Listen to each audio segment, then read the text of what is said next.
What's up guys, it's Tom of Thompson Wrestling, and today I'm going to be looking back at the career of AJ Styles in TNA and comparing it to his career that he's had so far in the WWE. This could potentially be a new series depending on how well you guys enjoy it, so if you do want to see more of these, be sure to smack the like button right now. I'm not going to set a like goal, but just hit the like button to show your support. There are many people who I could do future episodes on, such as Christian, the Hardys, Samoa Joe, the Dudleys, but yeah, before we get into the video, be sure to subscribe and notifications on. The majority of you watching these videos aren't actually subscribed according to my analytics, so go ahead and subscribe, help me out a bit, you know, why not? It's free, let's do it. Anyway, I'm rambling, as always. Let's get into this video guys, starting off with his TNA career. AJ Styles signed with TNA in 2002 during the NWA TNA and weekly pay-per-view days, and TNA immediately recognized the star power in AJ Styles. It is interesting to note that AJ Styles would actually lose his debut match. He teamed with Jerry Lynn and Low Ki to a losing effort against the Flying Elvises.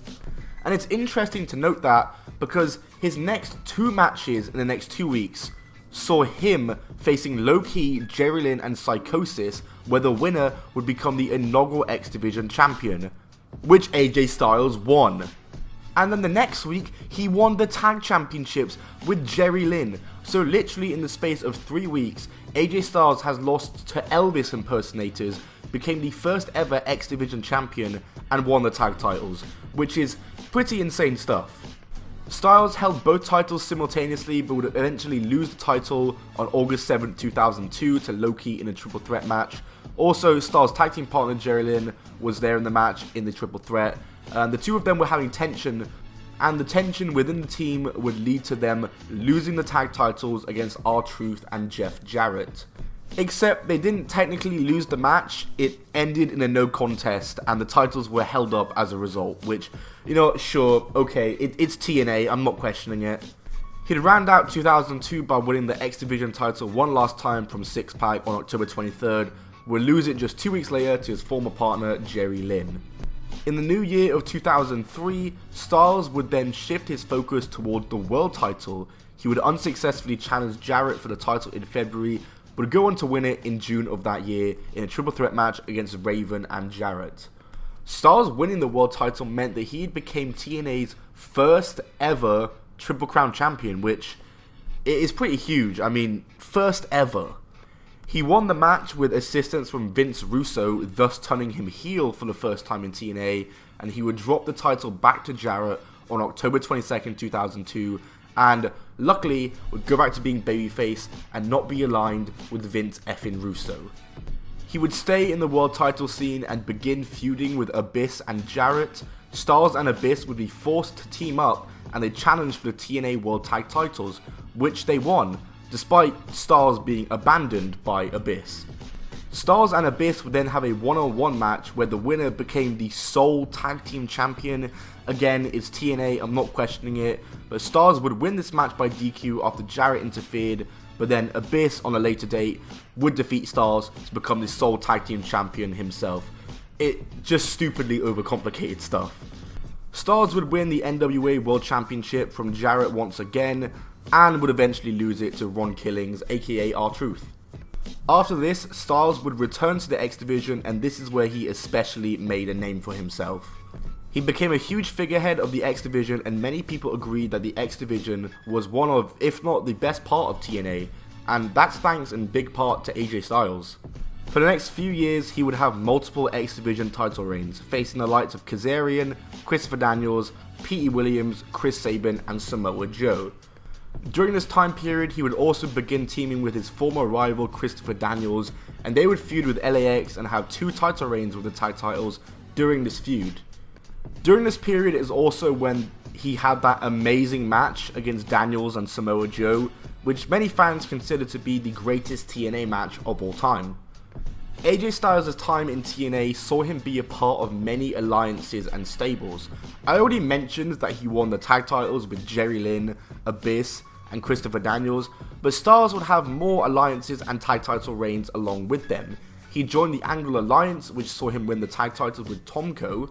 And Styles would also have many more achievements, because at Destination X 2009, Styles defeated Booker T to win the Legends Championship and become TNA's first ever Grand Slam champion, which, once again, is pretty huge.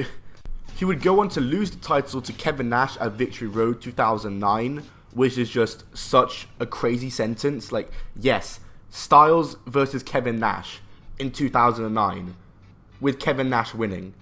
He would get back on track a couple of months later, however, as he would become the world champion once again at No Surrender in September, and his title reign would lead into 2010, where he began an alliance with Ric Flair, where he was dubbed the New Nature Boy. While this was a huge rub for AJ, him as a New Nature Boy really just didn't work, and the robes definitely did not suit him. Styles would drop the title to RVD later that year, ending his reign at the time record of 211 days. His Ric Flair impersonations would continue when the formation of Fortune took place, which Ric Flair made to try and recreate the Four Horsemen. During 2011, Fortune began feuding with Immortal, they would turn babyface, and Ric Flair turned on them, and they would officially end on January 5th, 2012. The only championship success that Styles saw during this era was when he won the television championship.